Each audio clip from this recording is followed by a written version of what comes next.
todos ligados no nosso podcast aqui do Novo Ideal News, nosso novo projeto liderado pela nossa querida professora Maria Aparecida. Junto comigo aqui eu tenho o meu amigo Davi, que é o meu companheiro, né, de longa data, que iremos dar nosso primeiro passo para um grande projeto.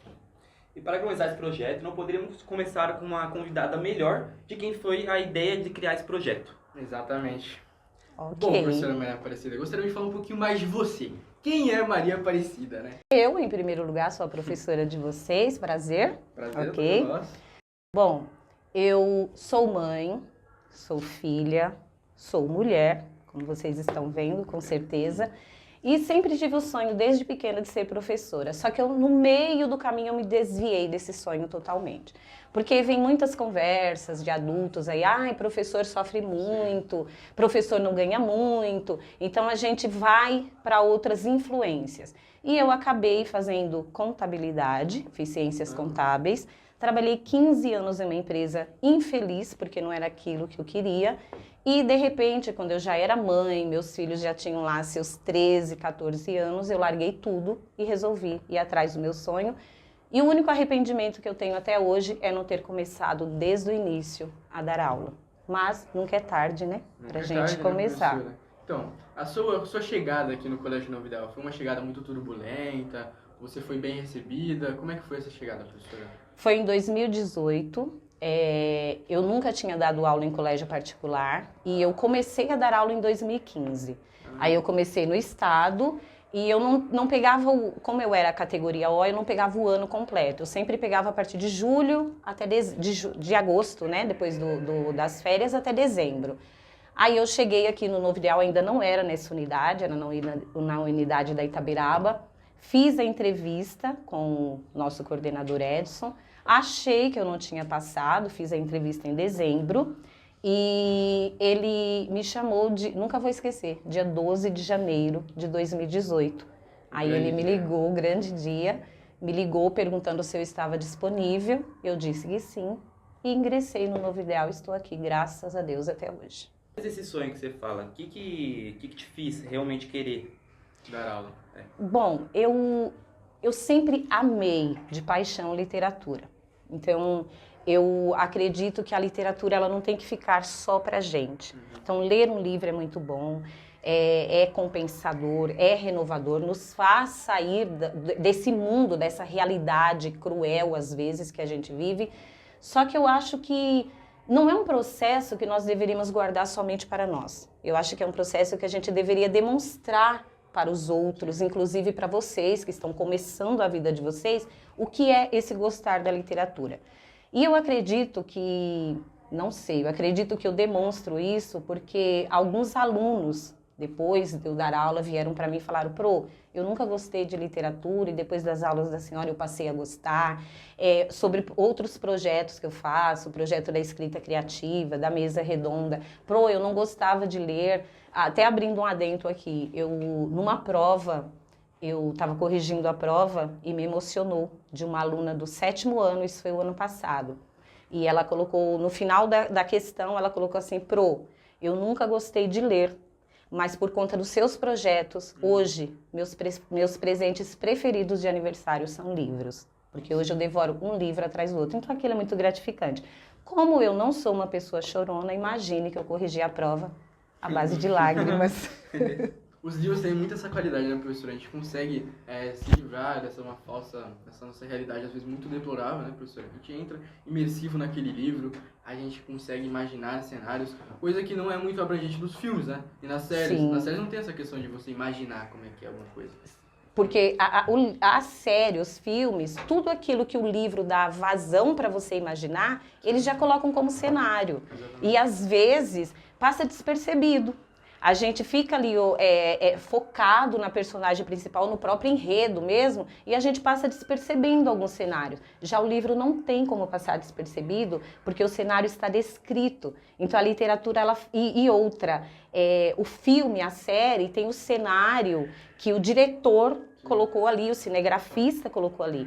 Já o livro é um cenário que a gente imagina. É o cenário que a gente tem que estar, conforme nossa visão de mundo, conforme as nossas crenças, tudo ali, o cenário sai da nossa mente, é criado pra gente mesmo. Pra cada um vai ser diferente, né? Diferente. Cada um tem uma visão de mundo diferente, cada um tem uma bagagem emocional diferente, ou seja, o que for aquele mundo pra você é uma coisa, pra mim é outra, o Davi pode ser outra, né, professora? Tal personagem você pode imaginar de um jeito, o Davi imaginar de outro. Essa é uma qualidade do livro, né, professora? Por isso que o leitor, desculpa, é um coautor do livro. Porque quando você assiste uma série, um filme, você simplesmente é um telespectador. Está ali assistindo. Quando você lê, você é um coautor. Porque é isso que você falou. Você vai trazer a bagagem da imaginação. Ou seja, você está ajudando ou reescrevendo ou continuando a história que o autor simplesmente deixou ali. Exatamente. A questão do nosso podcast aqui, professora, nossa ideia, como é que foi tomar a frente, né, desse projeto tão grande assim, né, que você pensa em repercutir eles para os próximos anos? Você tem alguma ideia, algum projeto mais para frente que tem na sua mente, algo assim, esperando para esse Novo Ideal News? Bom, esse projeto Novo Ideal News, ele começou bem um feto ainda, né, podemos dizer, em 2020. Aí no início de 2020, quando a gente estava fazendo o planejamento escolar, eu chamei o nosso coordenador, conversei, ele gostou, comprou a ideia do projeto, só que aí veio a pandemia.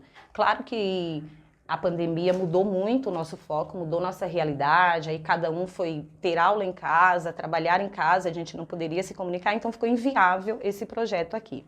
E a pandemia se estendeu aí, e foi 2021, 2022 a gente já começou a voltar, só que aí o colégio já apresentou outros projetos, embarquei e ficou meio adormecido, não esquecido.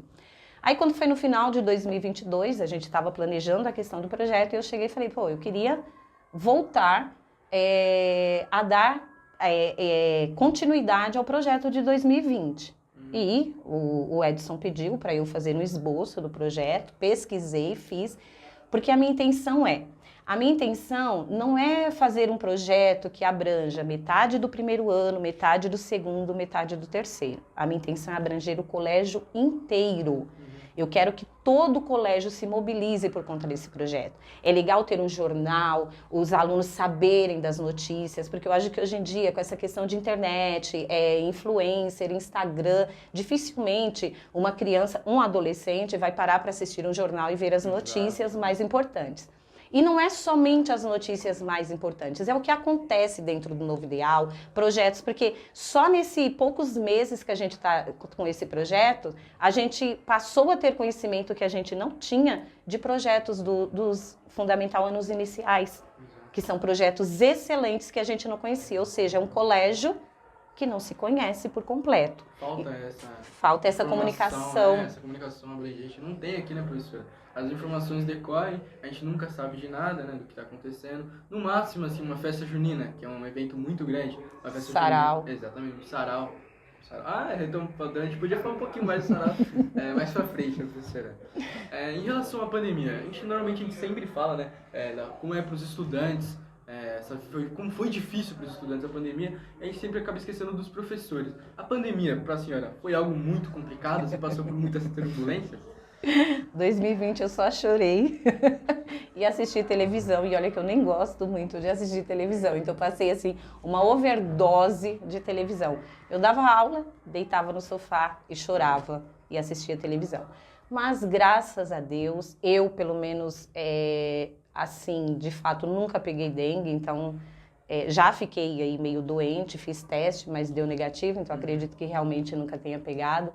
Mas, graças a Deus, passamos dessa fase e nada ficou como antes. Não adianta dizer, passou a pandemia, então a gente vai voltar do zero. Não, a gente inovou, marcou bastante.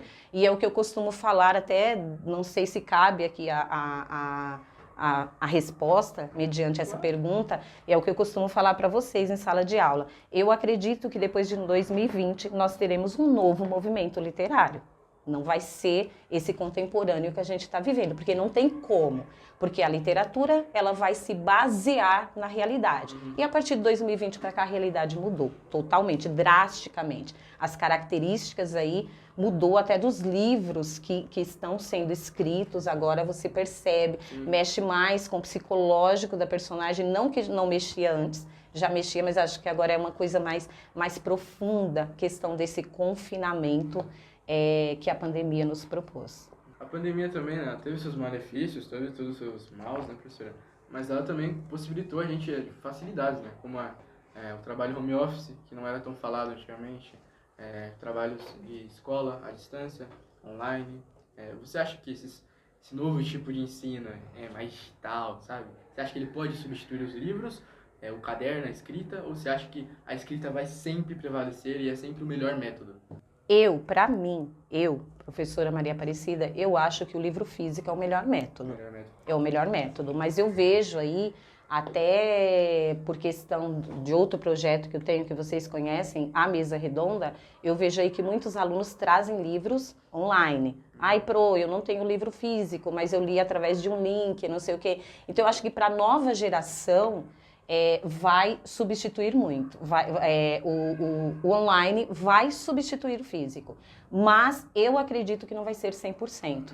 Muita gente vai querer ter a sua biblioteca, querer anotar ali, pegar as folhas. É diferente quando a gente pega as folhas de um livro, a gente sente o cheiro do livro, parece que a gente entra mais, eu não sei, estou falando na minha visão. Talvez vocês até achem, tenham uma visão aí diferenciada da minha, até pela geração de vocês. A minha visão, eu não consigo me concentrar muito tempo com livro online. Não consigo. Então, isso já me deixa entediada, me dá agonia, me dá dor de cabeça, inclusive. Então, eu prefiro o livro ali, anotar, colocar um marcador de páginas e tudo mais. Eu acho que é melhor. E até completando essa questão que você falou, a pandemia nos deu possibilidade de ter aulas online e tudo mais. Eu acho que a pandemia nos deu possibilidade até desse projeto. Porque antes eu não pensaria, sendo bem sincera, fazer um projeto que a gente tivesse tudo através de um site. Talvez eu ia querer um jornal impresso, que dificultaria mais. Agora não, tá tudo em clique. Você pega ali o endereço do site, um QR Code, você já abre ali as nossas reportagens, já vê ali tudo que tem, muito mais fácil. Você comentou que foi sempre seu sonho ser professora e sempre gostou muito de literatura. A gente sabe que todo sonho tem seu desafio. O que eu queria perguntar qual foi o seu maior desafio, no seu início lá de carreira, começando a ser professora? Bom, todos os sonhos têm um desafio mesmo. Eu comecei, como eu falei para vocês, foi em 2015, eu comecei a dar aula. Eu trabalhei durante 15 anos no mundo corporativo, numa empresa de materiais de construção. Então, eu trabalhava ali no administrativo da empresa, na questão da contabilidade e tudo mais, até por eu ter feito ciências contábeis. E, em contrapartida, eu comecei a fazer... eu já tinha feito a faculdade de ciências contábeis, e, em contrapartida, eu fiz a faculdade de letras. Terminei, fiz o mestrado em literatura. Eu não terminei a faculdade, já entrei no mestrado. Demorei aí acho que uns 3 anos para eu entrar no mestrado, porque eu pedi demissão da empresa de 15 anos só para fazer o mestrado. E fiquei aí esse tempo todo sem dar aula. Aí quando eu comecei a dar aula, teve a dificuldade de ir numa escola, ver se tinha aula. Comecei como professora substituta. A primeira vez que eu entrei em sala de aula, eu achei que eu não ia conseguir, mas graças a Deus consegui. Tem os desafios que eu comecei, infelizmente, num colégio de periferia, que eu queria adentrar os livros para os alunos e eles não tinham condições de ter o livro, então ninguém lia o livro, então eu me via mais trazendo os meus livros para o colégio, mostrando o livro e contando a história para os alunos. Então eu me sentia assim uma contadora de história. Então eu contava a história, alguns se interessavam, outros não. Quando o livro tinha a referência de uma linguagem cinematográfica, eu pedia para eles assistirem ao filme, mas não era garantido aí se eles assistiam, porque não tinha uma sala no colégio que daria para assistir o filme com eles, então não tinha projetor, como tem aqui, nem nada. Eu só pedia para assistir em casa. E quando a gente abriu uma discussão sobre o livro, eram 3, 4 alunos que falavam, o restante percebia-se que não tinha feito. Então, a minha maior dificuldade foi essa questão de adentrar mesmo a questão da leitura, a questão até de assistir a um filme mesmo em casa, sendo que não tinha condições mesmo dentro da própria escola para trazer isso para a escola.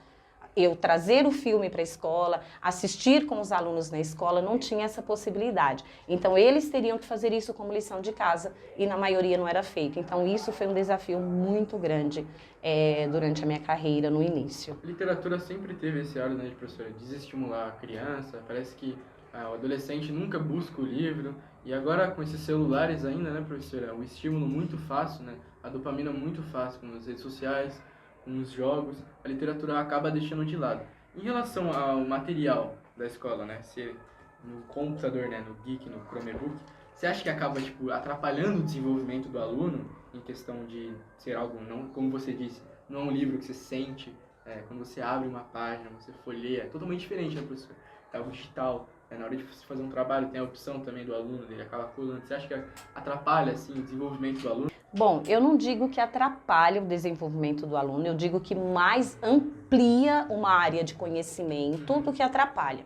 Porque o aluno tem ali em mãos sites que ele pode fazer pesquisa ali de imediato. Sim. Eu acho que tem até a possibilidade de, já aconteceu mesmo em sala de aula, de eu estar dando aula e me fugir à mente o nome do autor de um livro e o ano da publicação, e eu pedi para os alunos, falar, por favor, pesquisem para mim qual o nome desse autor, qual o ano da publicação, e na hora o aluno pesquisa ali com o Chrome e já fala, o autor é tal, o ano da publicação é tal. Então, eu acredito que mais complementa a aula.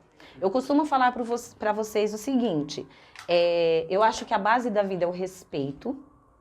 Então, eu acho que a partir do momento que o aluno sabe que ele está em sala de aula e ele está ali para estudar, ele usa o aparelho para fazer pesquisas que vá agregar na aprendizagem dele e ele busca outras coisas, indiretamente ele está desrespeitando o professor. Então, aí já fugiu da base. E eu acho que isso tem que ser orientado tanto no colégio quanto com as famílias. Então, já está atraindo aí um desrespeito. Então, eu acredito que não atrapalhe. E a questão da cola também, quando era prova no Geek, porque hoje não é mais, a questão da cola eu acho que é a questão da escolha, né? A vida também são feitas de escolhas. O aluno está colando, ele não está aprendendo. Só que vai chegar uma época que ele vai enfrentar um Enem, que ele não pode levar nada eletrônico, e aí ele vai conseguir fazer como? Então, eu falo sempre para vocês, o colégio é o lugar que vocês têm para errar e aprender. Porque chega lá fora, vocês não podem errar. Exato. Um mínimo erro já era. Um erro no Enem, vocês são reprovados. Um erro numa entrevista de emprego, vocês perdem a oportunidade. E aqui não. Aqui vocês erram, a gente explica de novo, dá uma segunda chance, tem a recuperação. Então, eu penso, colar para quê? E eu sempre falo para vocês, é escolha, a vida é feita de escolha. Se escolher o colar dentro da sala de aula, vai pagar. E todas as escolhas têm consequências. Essas consequências chegarão. E às vezes não são muito boas. Se escolheu não colar, um exemplo, tá? O aluninho X colou, tirou 10. E eu não colei, tirei 2.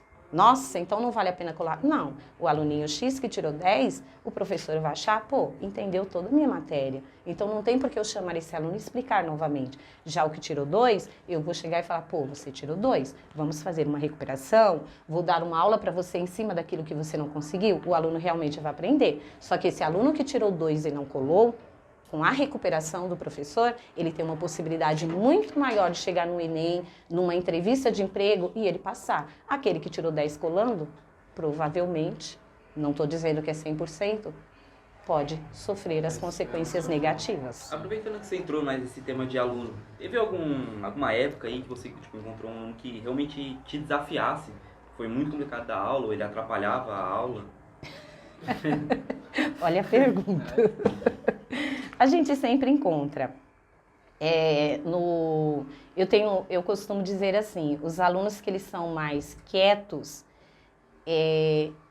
eles são peculiares, pode assim dizer. Eles são mais quietos, ou eles estão prestando de dois um. Ou eles têm um QI muito acima, então eles estão ali só pegando ali mesmo, ou eles não estão entendendo absolutamente nada e têm vergonha de expor. Mas eu não costumo basear o desafio do aluno por provas, porque eu tive uma aluna, hoje ela não estuda mais aqui, mas excelente aluna, e ela sempre tirava vermelha na prova. Por quê? Porque ela tinha pavor quando era época de prova. Ela ficava extremamente nervosa, dava um branco na cabeça dela, ela não conseguia entender nada. Agora, se eu fosse avaliar essa aluna só pela prova, ela teria reprovado aqui 500 vezes. Por isso que eu costumo fazer mais trabalhos em sala de aula, que eu acho que isso dá uma liberdade maior para o aluno. E eu também acredito muito na questão que o aluno, na pirâmide da aprendizagem. Não vou agora dizer detalhes da pirâmide, mas essa pirâmide chega ao topo da pirâmide de quem aprende mesmo, é quando a pessoa coloca a mão na massa. Quando a pessoa menos aprende é quando a pessoa fica sentada ouvindo. Então absorve pouca coisa. Quando coloca a mão na massa, igual esse projeto, por exemplo, se eu fosse dar uma aula para vocês de o que é uma edição de jornal, eu ia chegar, o que um repórter faz? Eu ia chegar na lousa, talvez faria meu mapa mental lá na lousa, o que é um repórter, o que é uma edição de jornal, e pronto, vocês iam embora. Só que agora vocês estão sendo repórteres. Vocês estão dentro de uma edição de jornal. É diferente, vocês estão vivenciando isso.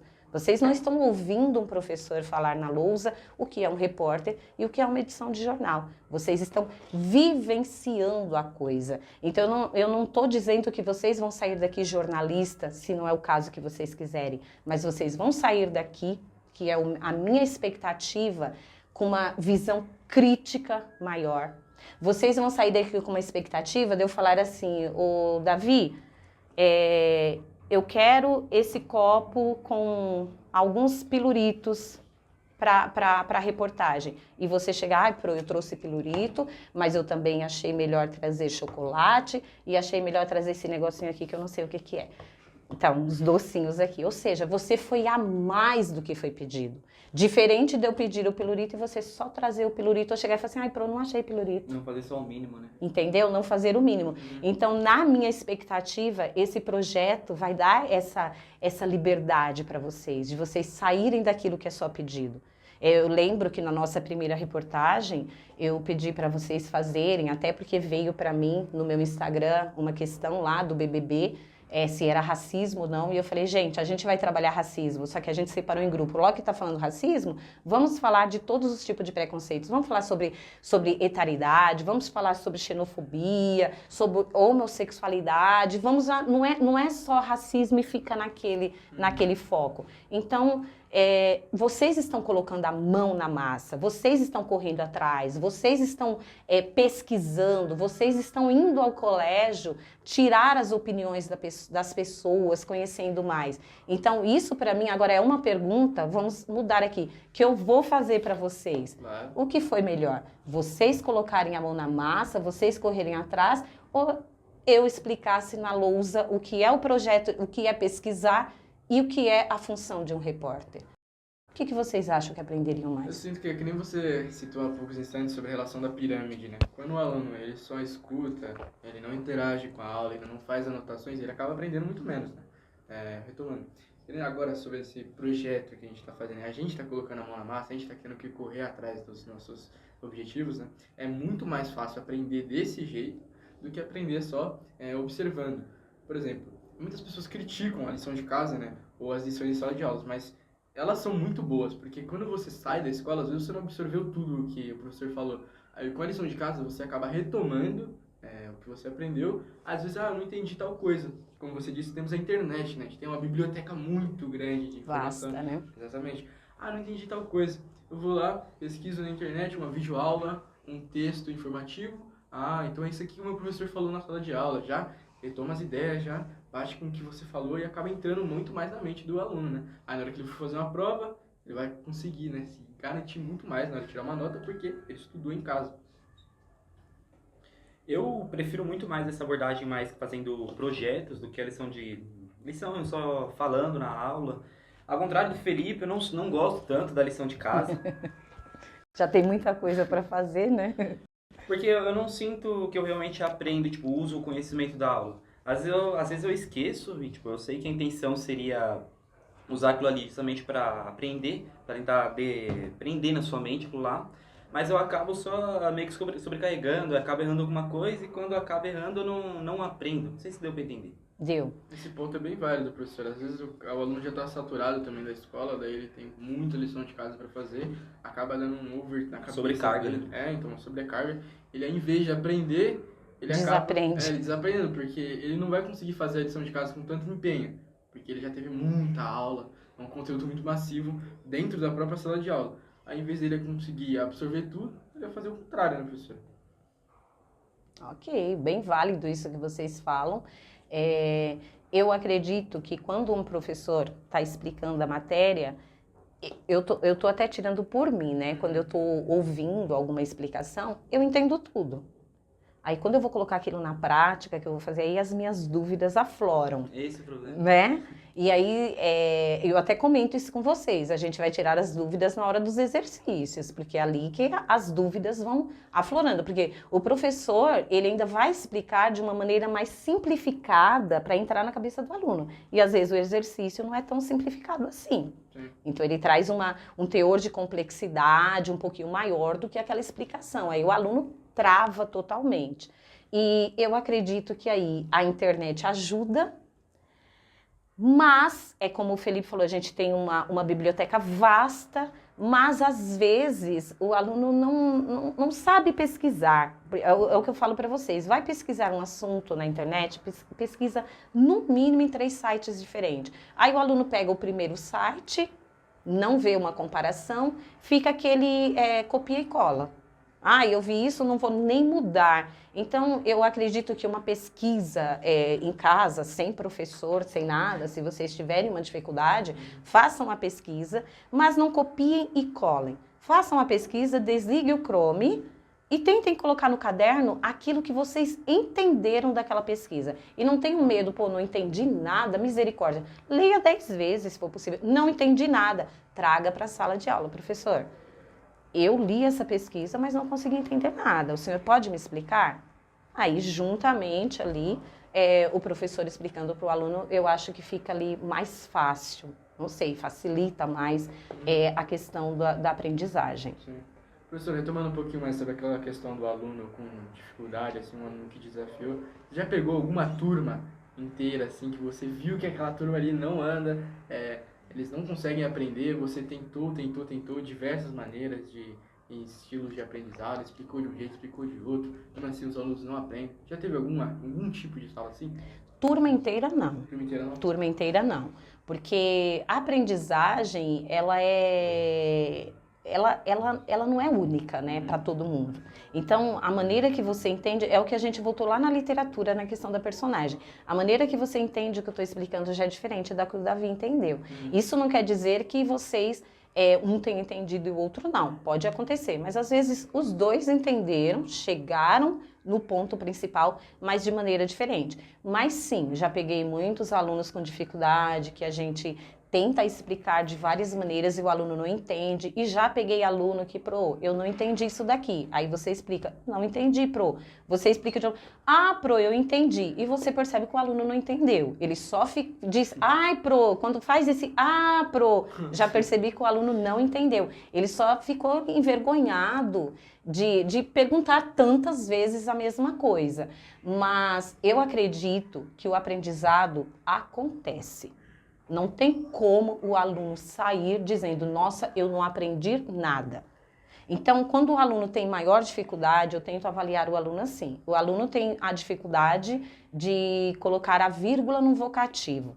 Só que ele não tem só essa dificuldade. Ele tem a dificuldade de colocar, de separar os apóstolos com vírgula. Ele tem dificuldade de pontuação. Ele não coloca pontuação em nada.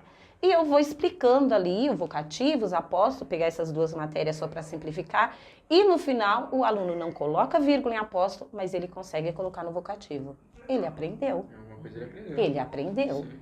Então, ele chegou ali, ele pode não ter tido o processo de 100% da aprendizagem, mas aprendeu. Então, respondendo a sua pergunta, sim, já tive não uma sala inteira, já tive alguns alunos, alguns grupos de alunos que têm uma dificuldade maior, mas no final, alguma coisa aquele aluno aprende. É aquilo que eu falo, que eu até falo para o próprio aluno, gosto de parabenizar o aluno, principalmente quando apresenta a mesa redonda. O aluno chega no começo da mesa redonda, não consegue falar nada, me passa um papel com um resumo do livro, que não é o objetivo do projeto, não é a ideia do projeto, mas eu aceito, porque teve inclusive uma aluna específica que na mesa redonda dela chorei, foi muito, muito da hora, e depois a mãe dela ainda me passou um clipe dizendo que chorou também, sabendo do processo, como que foi, e essa aluna veio aí, de mesa redonda em mesa redonda, só me entregando um papel. Aí quando foi uma certa mesa redonda, eu sentei e virei para a aluna e falei assim, pode me entregar o seu resumo? Ela falou assim, não, hoje eu quero falar para a senhora. Gente, aquilo foi muito emocionante, até agora eu fico meio emocionada em falar. E ela sentou na minha frente e ela contou a história e eu comecei a chorar, eu até intimidei, acho que eu intimidei a aluna. E na outra mesa redonda ela não sentou mais na minha frente, ela ficou lá no cantinho dela e ela contou para a sala inteira. Então o processo de aprendizagem para alguns é lento, mas chega lá. Então eu não acredito que saia um aluno da sala de aula, do colégio, por maior dificuldade que ele tenha, dizendo assim, eu entrei sem aprender nada e saí sem aprender nada. Não existe esse processo, não existe isso. É muito emocionante, né, professora, para você, como professor, ver a evolução do aluno, Muito. né? Ver como ele está progredindo, desenvolvendo habilidades que ele nunca teve antes. Tipo, às vezes o cara é muito travado, aí chega no final do ano, tá mais solto, tá mais desenvolvido, né, professor? É muito, muito emocionante. É que às vezes os alunos têm essa visão de que o professor é o seu inimigo, ele quer ser o mal. Mas não, o professor ele quer ser o bem. Na sala de aula, quem mais quer que você Você passe? tem essa visão, Felipe? Não, eu acho que o Davi aqui tem. Então, professora, foi muito bom a nossa conversa, mas agora a gente vai ter que já começar a encerrar. E, infelizmente, como a gente está na escola, você ainda precisa dar a sua aula, né? Inclusive para vocês agora, né? A gente tem que fazer um joguinho aqui, né, professor? Caraca! Tem um joguinho, tem que ter a hora da diversão. Ô, professor, vai ser tipo umas perguntas, você vai respondendo rápido, bate e volta, sabe? Sei. Um bate e volta bem rápido. Não sei se eu tô gostando, mas eu sei. Rapidinho, professor. Então, cor favorita? Azul. Azul. Professor favorito? Eu. Tô brincando, eu tenho um professor favorito, Leandro Carnal. Sou apaixonada por aquele homem, pelo amor de Deus. Sou apaixonada por ele. Ele é um cara que... Ele é bom, professor. Ele é Muito bom. Então, E ele é de história, só que ele ama História. literatura também. sim, sim. Aprendo muita coisa com ele. Ele é bom professor. Um hobby favorito? Eu gosto de assistir série. Sério? Comida preferida? Preferida é muito complicado, porque eu gosto de muita coisa e detesto muita coisa. Eu até brinco com as pessoas que falam comigo, falam, nossa, como você é enjoada para comer. Eu não gosto de... Tá mais fácil eu dizer o que eu não gosto. Eu não gosto de chocolate, eu não gosto de macarrão, eu não gosto de frango, olha a situação. Mas eu gosto de estrogonofe de carne. Estrogonofe é dele. Tem que ser de carne, se for de frango, não. A série favorita?